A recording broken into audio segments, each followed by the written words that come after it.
And grass court season is pretty short, but it's 1 week longer this year than any other previous year. So I think that's exciting. Unfortunately, I didn't participate in any official event prior to Wimbledon. But that's why I'm coming here in Stoke Park so many years in a row, because I need some match play, but I also like the scenery. I enjoy. I have a lot of fun. We have a lot of laughs, and it's something that it's not very common. Usually when you're on the court competing at big tournaments, you are in your own zone, in your own world, and you focus on winning. And here, it's not about really winning and losing. It's about playing some good tennis and interacting with the crowd. Novak, good to see you. There's so many players in form at the moment. Who do you think is your biggest threat to your defence of this title? Well, I mean, there are likes of Murray, Federer, and Nadal. Those three guys, always up there. Murray and Roger have won Tallinn Queens. Rafa has won Stuttgart. So all three of them won a grass court tournament this season. They're in a very good form. Wawrinka, Roland Garros winner, of course. And we have Verdi, Tsonga, that loves playing on grass. And I mean, it's a large group of players, I think, that are able to go all the way. So we can't predict anything. Let's see what's going to happen. I was speaking to Nick Bollettieri the other week, and saying that you're your own biggest threat. Do you know what he means by that? I know exactly what he means by that. I think that's the case for most of the professional athletes generally. If you manage to stay composed, kind of handle your own emotions, fears, excitement, and everything that goes through your mind when you're playing on a big stage, then you're kind of able to reach that optimal level of concentration and to be in the zone, which helps you to perform your best. So that's a definition of what he's trying to say. This break after Paris has done you some good. You feel fresh and ready to go again? Yes, I needed some time off, more mentally rather than physically, because I played a lot of matches from the beginning of the season, lost only 2, and had one of the best starts of the season in my career. So of course I'm very grateful for that. I'm trying to cherish every moment spent on the court. But there are days in times of the year when you really need to take some time off. And even though I know that maybe could have been useful for me to play a couple of official matches on grass before Wimbledon, but still, it's not the first time that I'm in this situation, coming straight to Wimbledon. And I regrouped, spent some time with my family. I got my thoughts off the tennis for a little bit, and now I'm back in my office, and hopefully I'll be able to perform well. Novak, how long did it take you to get over the disappointment of Roland Garros? Well, not too long. Not too long, honestly, because it happened a few times, unfortunately for me, that I missed out on the final step in Paris. But as a tennis player, you need to get used to this kind of feelings and wins and losses. And tennis season is very particular. It's probably the longest season of all sports, and you play so many tournaments that week in and week out, you need to be able to just accept the fact that that's behind you and kind of move on. Obviously, it's easier said than done, but it's a big tournament and it means to me a lot, and I've invested a lot of energy, and of course it was disappointing, but I did experience a positive side on this closing ceremony with Stan and the way we show the respect to each other, and I really appreciate him as a person, not just as a player, and those kind of moments you remember forever, and I was really fortunate to be part of that special moment. And now, we are on the grass, and Wimbledon is coming up in a few days.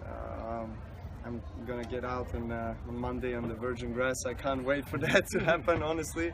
And I need to gather all my thoughts and direct them in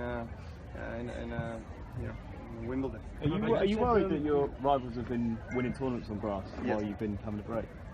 Am I worried for that? Yeah. No, I just mentioned before that I've had this particular situation before where I don't play any lead-up tournament.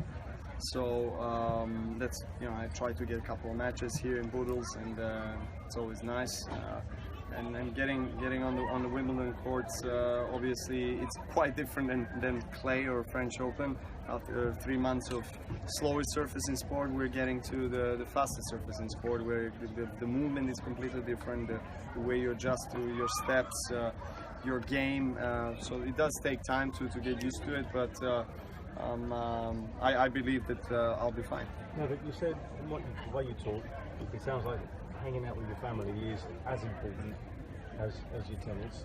What do you do to switch off with the family? What sort of things have you been getting up to with them? Well, there are things that I've done before that I'm not doing now, because I don't have much free time, I would say, for myself. But you compensate that now with the baby and with the family. It's completely different life, but in a positive way. Just spend as much time as possible with my wife and my baby. Share the love, share these beautiful moments in life, and live every day like I try to live like every normal person. Obviously go through. I understand that that I have privileges in life, and that I'm blessed to be able to afford many beautiful things in life, and we do enjoy that. But when I'm at home, trust me, I do lots of stuff that you would do. Tell me one thing you do that I might do. Okay, laundry, garbage, cleaning, buying the what did I buy the other day? No, I bought the door handles to switch them. So I do these things. Yeah. Because they were they were broken, so I had to get the new ones. So I had to buy the new ones. Did you fit them yourself? I gotta help. I gotta help there, and but generally these things give me this mindfulness and peace and quiet and serenity, that you need, and kind of keeping that balance, because you're constantly on the move, and you're surrounded with the people that sacrifice their own lives for you, that are there for you to live your dream, and everything is taken care of wherever you go, the accommodation, the flights, the food, whatever. So sometimes when you go back home, it's actually nice to keep that equilibrium in life. You've had Boris on your team for quite some time now, but I guess Wimbledon, which is his place, yes, it must be a great help for you having him in the team. Absolutely. He lives here. He loves the grass, and each year, last year I remember the first practice, it felt so good for both of us, and you can see the sparkle in his eyes when he's on the grass courts. It's like no other tournament or no other surface. He just loves it. So he does contribute to my game on grass court, any surface in any tournament, but especially on the grass. He tends to make me come to the net. We talk about the variety, slice, certain volleys sometimes, being aggressive, the movement, all these things. He's improved your basketball game. I think so, yes. Over the years, obviously, you learn as you go along, but when you have somebody like Boris on your side, things are easier, because he won it 3 times, and that's where he performed his best tennis. We'll do one question over here. One last question over here. You're ranked #1 in the world, seeded #1 for Wimbledon. Are you going into that tournament expecting to win it?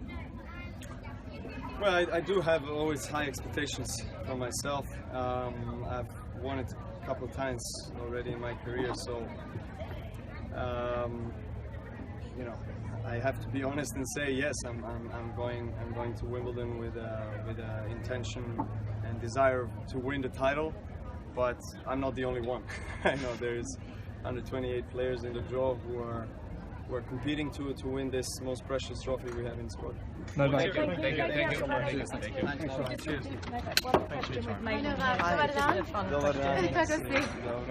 Welcome to the Boodles. Nice to see you. Very impressive arrival today in the helicopter. How was your flight?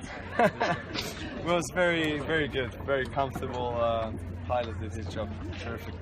So what is the most extreme way you would arrive at a tournament? Parachute, hot air balloon, what do you think? This is right up there, I Yeah, would say. very It's James right up there. Bond. So yes, I want to thank Patrizio Bay and all the people in the organization of the Boodles event for organizing this great helicopter ride. So it just cut off a lot of time spent in the car, and it's not easy in London with traffic. I mean, this is the first time we're doing it, so it was very exciting. And but it's great to be back in Boodles once again. I've been trying to play at least a match each year in this tournament because it's. I just love the atmosphere. I love, how the people respect, appreciate tennis here, but also,